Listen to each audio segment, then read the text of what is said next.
Hello guys, it's Claymore here. I have finally hit level 40 as of yesterday.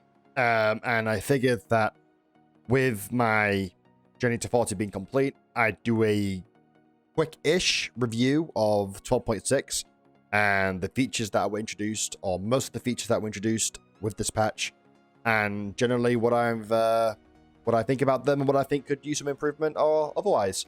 Without further ado, let's begin. The first thing I wanted to talk about was the patch performance in terms of your raid and your gameplay. Now, obviously, I'm not talking about the issues that would come with the patch launch, like the disconnects, the server issues, etc. That's all kind of standard when it comes to launching in any game whatsoever. Obviously, those issues will need to be fixed and improved on, of course, but I want to talk about my performance personally in raid. And I have to say, there was a previous patch before 12.6 which saw a drastic reduction of stutters and freezes in gameplay, and that's carried over. I'm happy to say I am experiencing little to no freezes and stutters in my games at all. It really is a breath of fresh air. Stutters in general for me were a really big turn off when it came to the game. It was nothing like dying to a stutter or being blocked by a stutter when you're about to kill someone. It was very souring, very irritating, and I'm very happy to say that we don't seem to be getting any of the standard stutters anymore. Battlestate, whatever you've done, amazing job of it. I will say one thing though, there seems to be in the place of stutters now, there seems to be a nasty freeze that can happen sometimes when you're tabbing in and out of your inventory in raid. It could be whilst you're looting, it could be whilst you're just checking something. But I've noticed there can be a long freeze that can happen. I've timed it. It's up to like 5 seconds. It can be a long time. It's very long. Not too sure what causes that, but hopefully Battlestate will fix that. It's one of the nastier freezes, I think. But luckily, it happens very rarely, and I'm sure they'll be fixed eventually. So yeah, very happy with the performance of the patch in terms of raid gameplay so far. The second thing I wanted to discuss was the addition of Steam Audio, or rather the first module of Steam Audio. Now, this has been one of the most requested things from the community over the years, a better audio system. Now, we got the first module, which is binaural audio, which is positional audio, where you're hearing things from, how far away they are, in conjunction to you, etc. And this didn't please everyone. I know that for a fact. A lot of people kind of struggled getting used to it, or they just disabled it completely. I personally kept this on day one of the patch, and I have massively enjoyed binaural audio. Positional audio has never been more reliable. I'm finding myself wearing heavier helmets because I can rely a bit more on the sounds of where people are coming from. People or things happening behind me don't sound like they're in front of me. The direction of audio is sharper, even though overall audio seems a little bit quieter than usual, which is perfectly fine. I've really enjoyed it. It's just been great to actually listen and to actually know where things are coming from. It's not perfect, of course. The reason why I say that is because whilst the positional audio does sound great, it's not an overall to the sound system yet. We're still going to get that coming along, so we're still getting a lot of the old audience, the audio niggles, like some people walking and we're not hearing properly. Sometimes sound does break. I think that's more server side, to be honest with you. But yeah, I do feel like whilst it's not perfect, it's a fantastic first attempt at the implementation of Steam Audio. So great job with that Battlestate, and I'm looking forward to seeing what they're going to be adding next or improving next when it comes to Steam Audio. The next thing I want to talk about will be a two-parter because these both tie in very, very deeply with each other. And that is the Found in Raid Flea Market and the Found in Raid requirements and effects of Found in Raid items you loot in Raid. Now, the addition of the Found in Raid requirement for the Flea Market, I think, was probably one of the best things BSG could have done regarding it. It was way, way too easy to make money in the Flea Market. It was way, way too easy to exploit the Flea Market. There was a lot of trader reselling going on there, which was frankly ridiculous. Things were going out of stock just purely because certain people were buying out hundreds of the item because there was no limit, and they were reselling them on the flea market for a ridiculous price.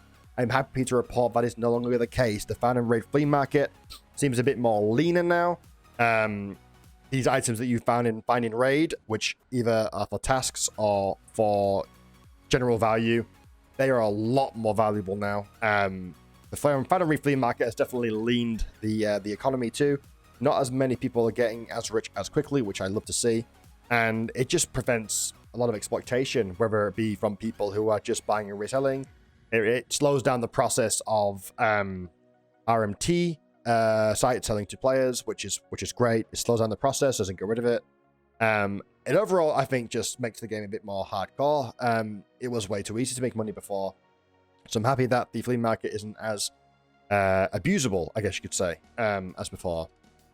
Now, this also ties in very deeply with the found in raid requirements for items.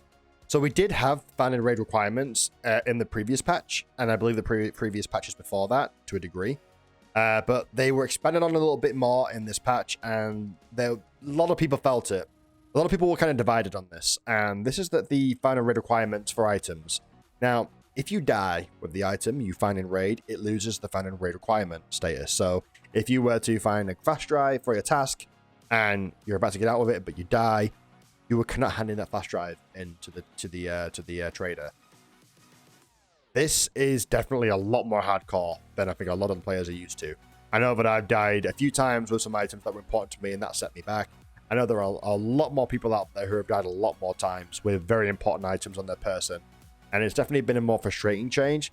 And I'll expand on that in a little bit, but right now I feel like the changes in found and raid requirements for items has really benefited the game as a whole. Tarkov is a survival game. Survival should be rewarded, death should be punished, and whilst I do think that in some circumstances it shouldn't be as punishing, I do feel like the overall message is that you should focus on getting out with this item at any means possible. Is a great addition to the game. It makes raids more intense, it makes raids more meaningful, it forces players to think a bit more about how they want to approach getting out, or what route they want to take in the map, etc, etc. And it makes the fights they get into a lot more intense too. There's a lot on the line, and that loses its edge after a while, and I'm happy that Battlestate is giving the player base a bit more of a lifeline, a bit of a longer lifeline, I should say, when it comes to that aspect of gameplay in Tarkov. It is obviously frustrating if you've had a half an hour raid, you've gotten probably over 5k experience in terms of kills, whether it be on AI, scab bosses, players, etc., and you only die to like a Mosin player or scab player or whatever. That can be frustrating. I do feel like this system could benefit from maybe an extra requirement level where, let's say, for example, you've been on the map for a long time, you've got a lot of XP, a lot of kills racked up, you've got a lot of important stuff on you. I feel like, personally, that the items in your secure container, even if you die, if you meet these high requirements, should retain their found and raid status, just to kind of reward the players who really go above and beyond in their raids. Now, this would also reward a lot more PvP. It would encourage people to stay on the maps for longer, risking a lot more. But yeah, just a small suggestion that I think could benefit from it. But as far as I'm concerned, I feel like the system itself is pretty good. Needs some work, but definitely I love what it's added to the game. Another thing I wanted to talk about was how quickly it took me to get to level 20. Now, if you weren't aware, Battlestate increased the requirements, the XP requirements, to get from level 1 to level 20. It took you longer, and I have to say, I absolutely loved staying longer below level 20. Obviously, this is a matter of my own opinion, but I do feel like the level 1 to 20, the low to mid-tier progression, really is probably the most meaningful part of Tarkov. You're starting off from with basically the worst stuff in the game, if not hardly anything at all in the game. You're prone to dying very easily, and you have to play extremely smart and safe. And then you get to those level 2 traders, and then the game just suddenly opens up and blossoms up. You have better meds, better armor, better attachments for your weapons. It suddenly opens up a bit more. And I was very happy to stay in that meaningful period for a lot longer. If anything, I wouldn't mind it if Battlestate increased again. Nothing too crazy, of course. And I think I wouldn't even mind it if maybe they increased 20 to 30. Naturally, that would mean more tasks need to be added and maybe some more rework. So definitely not necessary, but I just loved being in that stage of Tarkov for longer. It really, really, really, really reminded me why I loved the game. Just for that progression curve and how amazing it felt to reach these new tiers of traders and complete these tasks, knowing with all the boundaries in your way. It was really great, really, really great. So I'm happy that they did that, and I'm happy that I got to experience that. Before I wrap up the video, there was one thing I wanted to dedicate a segment to, just quickly and briefly, and that's the fact that Labs and Reserve are open level 1, day 1. For those of you who don't know, that Labs is not really exactly a favorite map of mine, but Reserve is a favorite map of mine. I love that map to bits. I love the design. I love how it's a challenging map. I love everything about it. What I don't like is that these maps are available from day 1 and from level 1.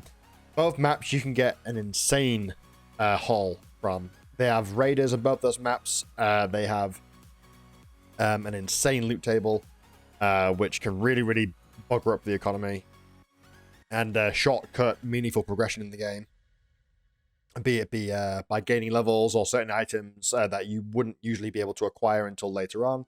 And not just that either, but the scat boss on Reserve typically, and I want to say this, is the most difficult scat boss in the game, yet players can pretty much fight against them from day 1.